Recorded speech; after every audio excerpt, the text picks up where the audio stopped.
우리 이 새벽에 함께 나눌 말씀은 예레미야서 36장의 말씀입니다. 함께 나눌 말씀은 예레미야 36장의 말씀, 우리 1절부터 마지막 절까지 말씀을 한 절씩 교독하시면서 보겠습니다. 예레미야 36장의 말씀, 우리 1절을 제가 먼저 보겠습니다. 유다 왕 요시야의 아들 여호야김 4년에 여호와께로서 예레미야에게 말씀이 임하니라. 가라사대 너는 두루마리 책을 취하여 내가 내게 말하던 날 곧 요시야의 날부터 오늘까지 이스라엘과 유다와 열방에 대하여 내게 이른 모든 말을 그것에 기록하라. 유다 족속이 내가 그들에게 내리려 한 모든 재앙을 듣고 각기 악한 길에서 돌이킬 듯하니라. 그리하면 내가 그 악과 죄를 사하리라.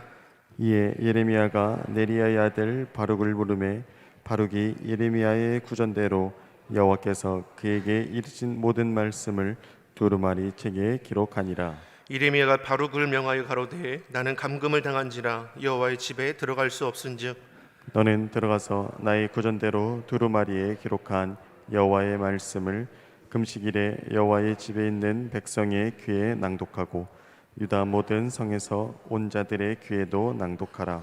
그들이 여호와 앞에서 기도를 드리며 각기 악한 길을 떠날 듯하니라. 여호와께서 이 백성에게 대하여 선포하신 노와 분이 크니라. 네리야의 아들 바룩이 무릇 선지자 예레미야의 자기에게 명한 대로 하여 여호와의 집에서 책에 있는 여호와의 말씀을 낭독하니라.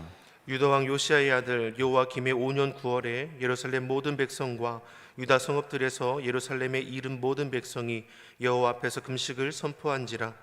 바룩이 여호와의 집 윗들 곧 여호와의 세문 어귀 곁에 있는 사반의 아들 서기관 그마리아의 방에서 그 책에 있는 예레미야의 말을 낭독하여 모든 백성에게 들리니라. 사반의 손자요 그마리아의 아들인 미가야가 그 책에 있는 여호와의 말씀을 다 듣고 왕궁에 내려가서 서기관의 방에 들어가니 모든 방백 곧 서기관 엘리사마와 스마야의 아들 들레야와 악볼의 아들 엘라단과 사반의 아들 그마리아와 하나냐의 아들 시드기야와 모든 방백이 거기 앉았는지라. 미가야가 바룩의 백성의 귀에 책을 낭독할 때에 들은 모든 말로 그들에게 고하매 이에 모든 방백이 구시의 중손 셀레메아의 손자 느다냐의 아들 여우디를 벼룩에게 보내어 이르되 너는 백성의 귀에 낭독한 두루마리를 손에 가지고 오라. 네리야의 아들 바룩이 두루마리를 손에 가지고 그들에게 가매 그들이 바룩에게 이르되 앉아서 이를 우리 귀에 낭독하라. 바룩이 그들의 귀에 낭독하매 그들이 그 모든 말씀을 듣고 놀라 서로 보며 바룩에게 이르되 우리가 이 모든 말을 왕에게 고하리라. 그들이 또 바룩에게 물어 가로되 내가 그 구전하는 이 모든 말을 어떻게 기록하였느냐 청컨대 우리에게 이르라. 바룩이 대답하되 그가 그 입으로 이 모든 말을 내게 베풀기로 내가 먹으로 책에 기록하였노라. 이에 방백들이 바룩에게 이르되 너는 가서 예레미야와 함께 숨고 너 있는 곳을 사람에게 알리지 말라 하니라.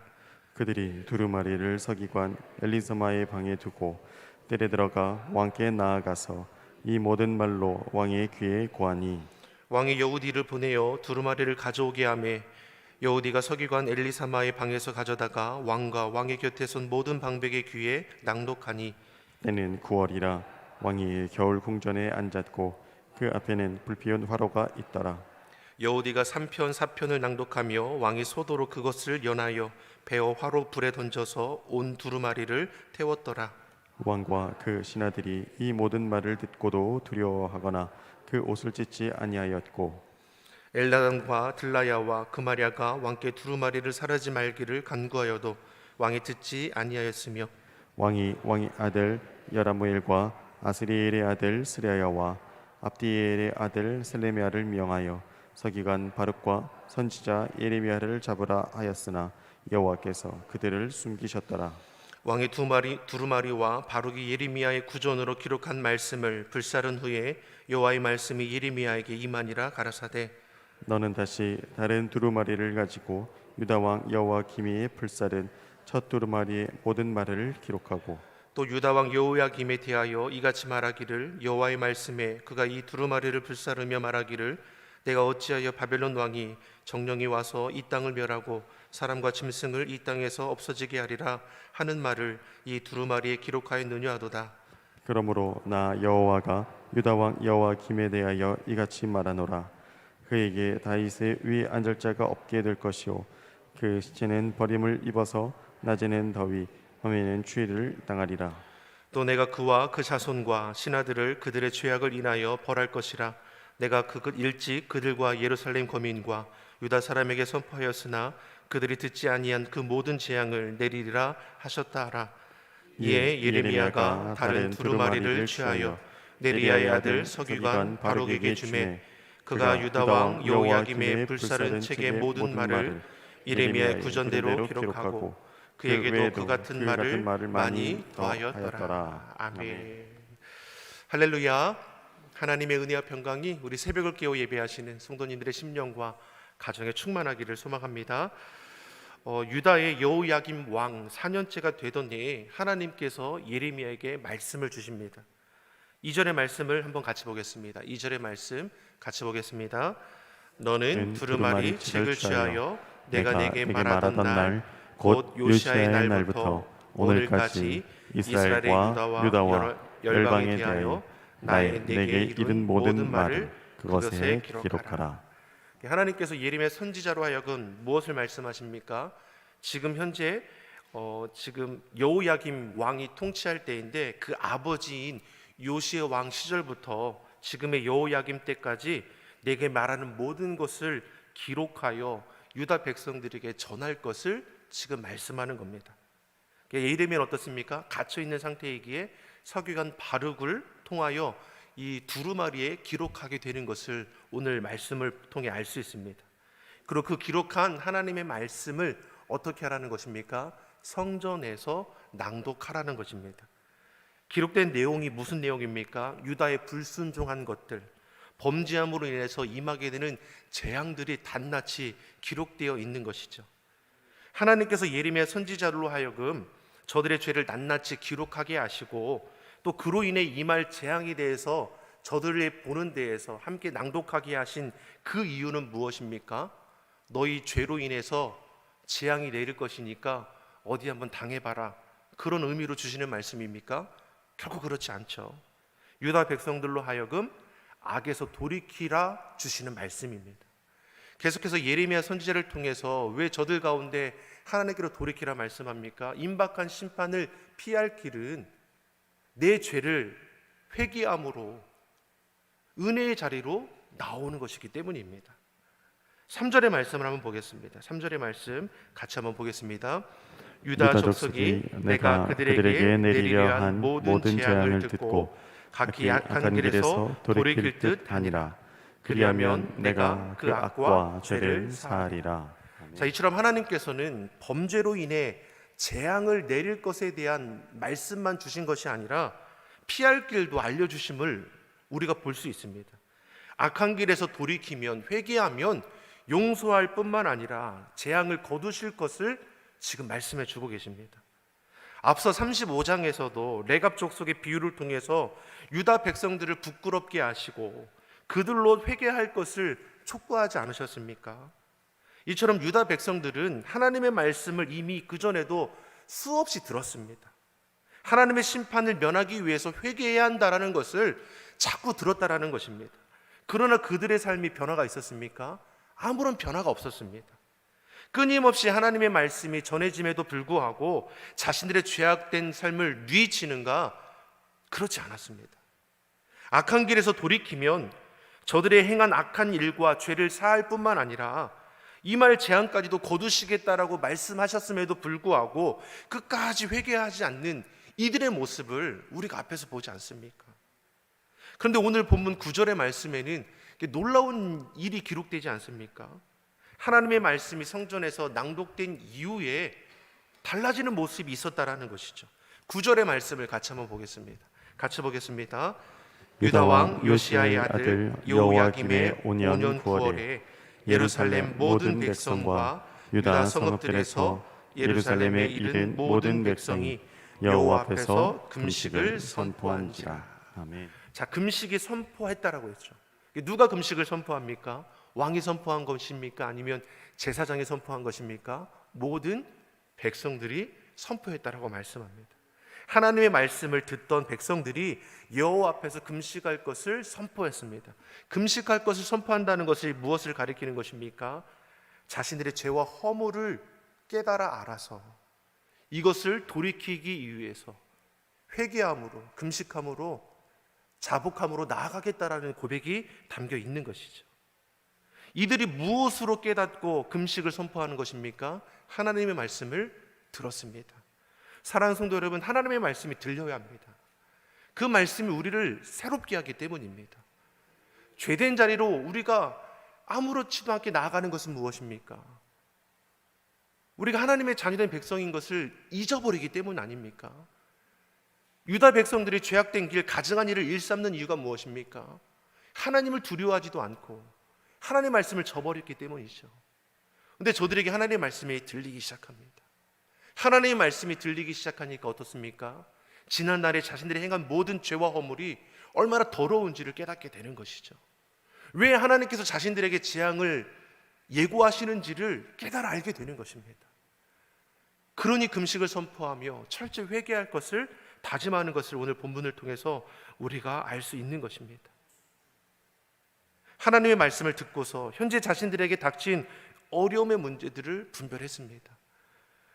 그리고 이것이 단지 외세의 침략으로 인한 어려움이 아니라 자신들의 죄와 허물로 인한 하나님의 재앙임을 깨닫게 되니 금식하여 회개하기를 시작하는 것이죠.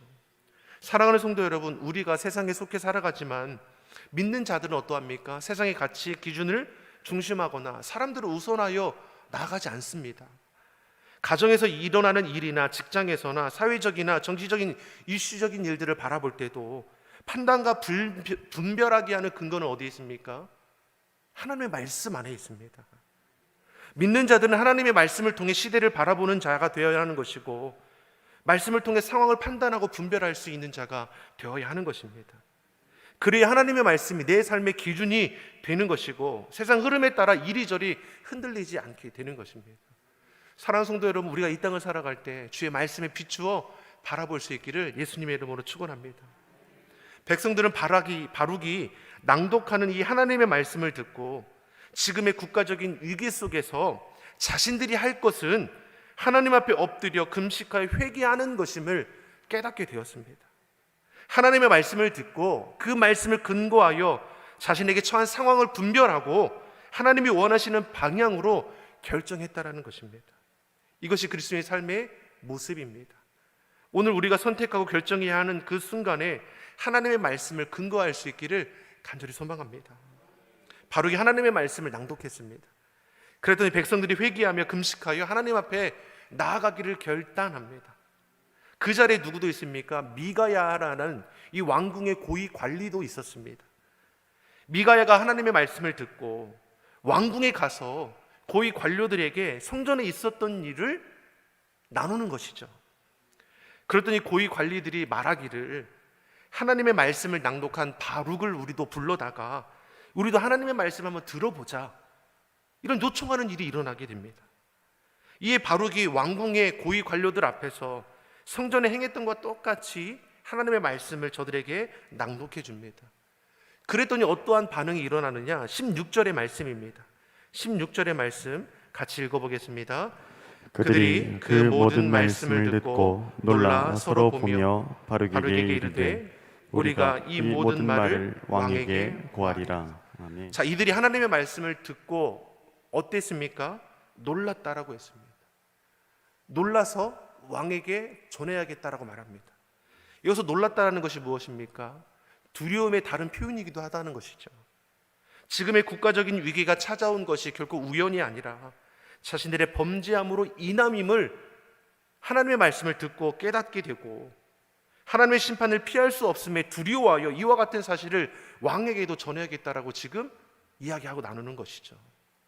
이처럼 하나님의 말씀을 듣고 하나님의 말씀을 비추어 분별하는 자가 필요합니다. 믿는 자는 어떻습니까? 시작도 과정도 결과도 하나님 앞에 정직해야 합니다. 하지만 이 땅은 어떻습니까? 결과가 좋으면 과정이 어떠하든지 아무렇지도 않다라고 여기는 것이죠. 하지만 믿는 자들은 결코 그렇지 않습니다. 시작도 정직해야 하지만 과정도 정직해야 하는 것이고 그러기에 결과도 하나님께서 책임져 주시는 것입니다. 믿는 자들은 세상이 타락하고 죄로 가득하고 사회적 혼란 속에 휩싸일 것 같아도 믿음을 지키고 말씀을 따라 행하는 것을 기뻐하는 자가 되어야 할 것입니다. 사랑하는 성도 여러분, 악인들이 득세하는 것을 보고 나도 한 발 걸쳐서 나도 한번 그 맛을 봐야겠다, 이런 생각이 우리 안에 일어나는 것, 여러분 물리치시기 바랍니다. 또 이것이 일어나는 것을 깨닫는 것도 하나님의 은혜이죠. 주의 영은 우리로 깨닫게 합니다. 주의 말씀을 우리가 듣고 또 읽고 묵상하고 암송하는 이유가 무엇입니까? 어떤 상황에서도 나에게 다가오는 모든 일들을 주의 말씀으로 분별할 수 있게 하기 때문입니다. 그래서 말씀을 가까이 하는 것이죠. 의인 10명이 없어서 소돔 땅이 유황불비로 심판당하지 않습니까? 이 시대도 어떻습니까? 믿는 자들이 필요하죠.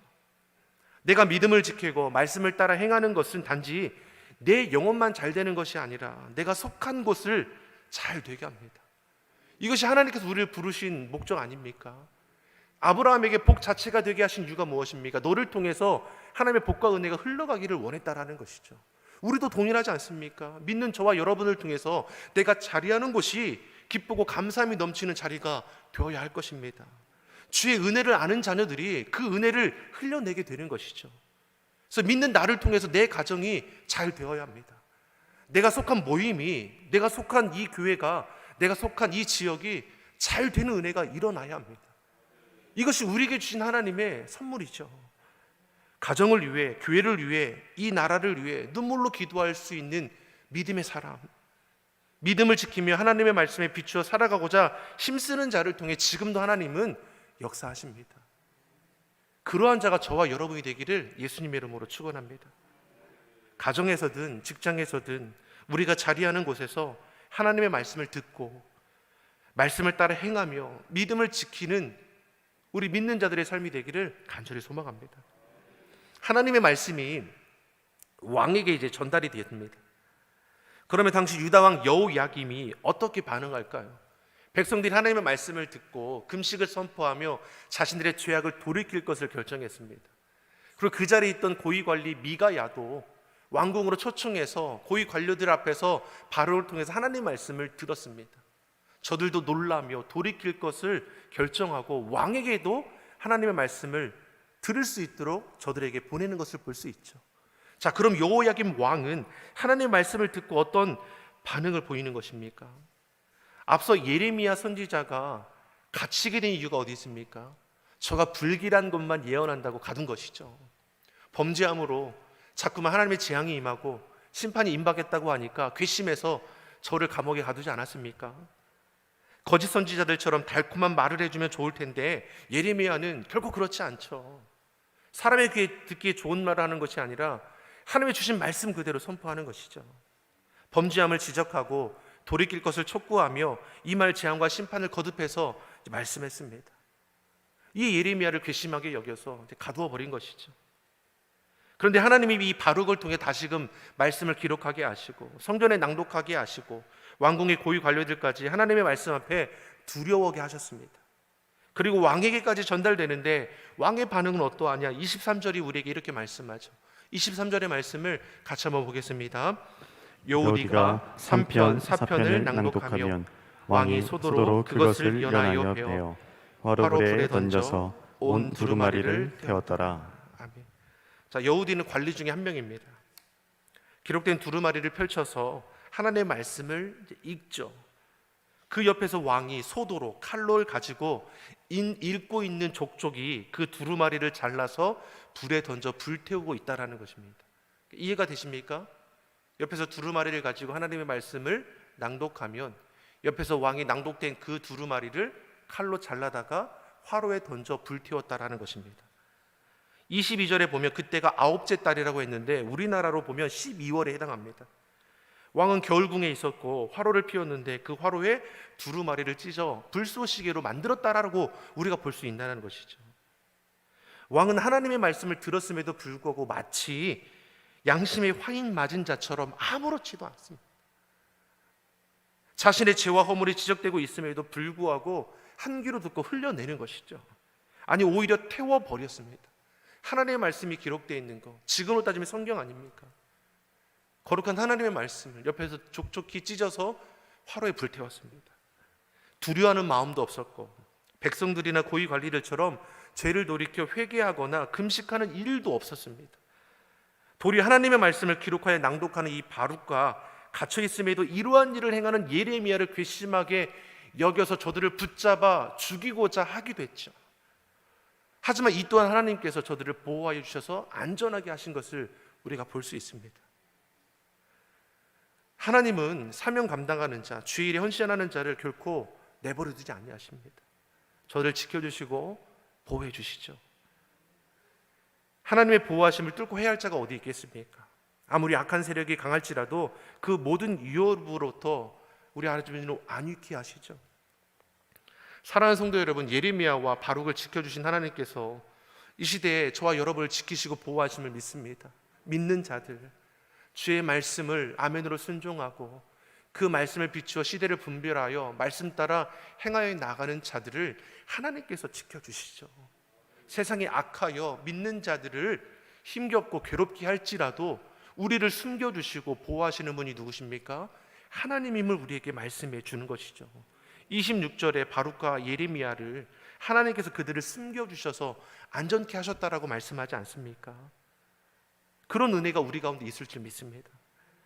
그리고 본문에서 다시 하나님께서 이들에게 말씀하셔서 앞서 불태운 말씀을 다시 기록하게 하십니다. 같은 말씀을 다시 기록하게 하신 것은 하나님의 선포된 이 말씀은 결코 끊어지지 않는 말씀, 반드시 이루어질 말씀임을 우리에게 알게 하는 것이죠. 불태운다고 해서, 듣지 않는다고 해서, 듣고도 모른 척 한다고 해서 하나님의 말씀이 없어지는 것입니까? 요야김 왕이 살 길은 주에서 돌이키는 것밖에 없는 것입니다. 그런데 끝내 하나님의 말씀을 듣지 않고 오히려 하나님의 말씀이 기록된 이 두루마리를 불태워버렸습니다. 그런 요야김의 최후가 어떠할지를 우리는 짐작해 볼 수 있는 것이죠. 30절의 말씀을 같이 한번 보겠습니다.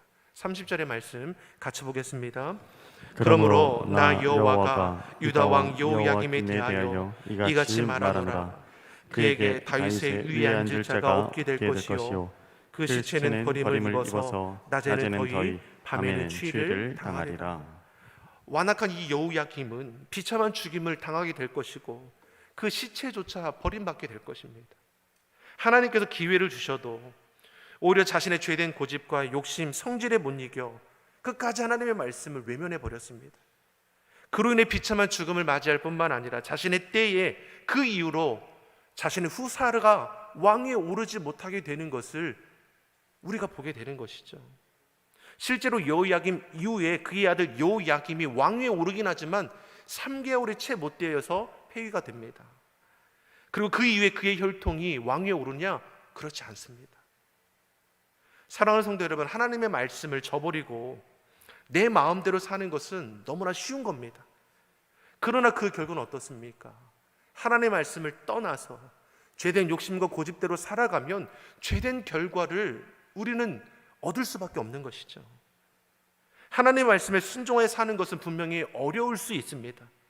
하지만 그만한 가치가 있다라는 것을 우리가 기억해야 할 것입니다. 하나님의 말씀에 뿌리 내린 시냇가에 심은 나무는 시절에 따라 열매 맺고 그 잎사귀가 마르지 않는다라고 했습니다. 하나님의 말씀에 순종하는 자를 하나님께서 입혀주시고 먹여주시고 지켜주신다라는 것을 우리가 꼭 기억할 수 있기를 바랍니다. 내 삶에 힘들고 어려운 마음에 정말 하나님이 살아계신지 의심된다 여기시는 분이 계십니까? 여러분 깨어 기도해 보십시오. 간절히 사모함으로 전심으로 하나님을 찾아보십시오. 그럼 하나님이 알게 하실 것입니다. 내가 너를 얼마나 사랑하고 이 어려운 때가 지나가면 너를 위해 예비한 놀라운 은혜가 있다는 것을 우리로 하나님 알게 하실 것입니다. 말씀 따라 사는 길이 그리스도인들에게는 최고의 가치임을 알고 말씀대로 살기를 결단하는 주의 성도들이기를 예수님의 이름으로 축원합니다. 오늘 하루를 우리가 시작하지 않습니까? 새벽에 깨어 기도함으로 주의 말씀을 받고 우리가 하루하루 삶의 자리에서 만나는 그런 순간순간에 하나님의 말씀을 비추어 분별함으로 하나님이 기뻐하시는 그 뜻을 행하여 하나님께서 주시는 약속의 복을 누리고 나가기를 예수님의 이름으로 축원합니다. 기도하겠습니다. 사랑의 하나님 아버지, 세상에 그 어떤 유혹이 있을지라도 하나님의 말씀에 비추어 분별하게 하여 주시고 믿음을 지키며 말씀 따라 행하는 주의 자녀들이 다 되게 하여 주시옵소서. 그러한 자를 통해 하나님께서 열매 맺게 하실 줄 믿습니다. 믿는 자, 주의 말씀에 순종하는 자를 통해 하나님 날마다 역사하여 주시고 그 순종을 통해 속한 가정과 일터와 삶의 자리가 날마다 복되는 은혜가 있게 하여 주시옵소서. 예수님의 이름으로 기도드립니다. 아멘.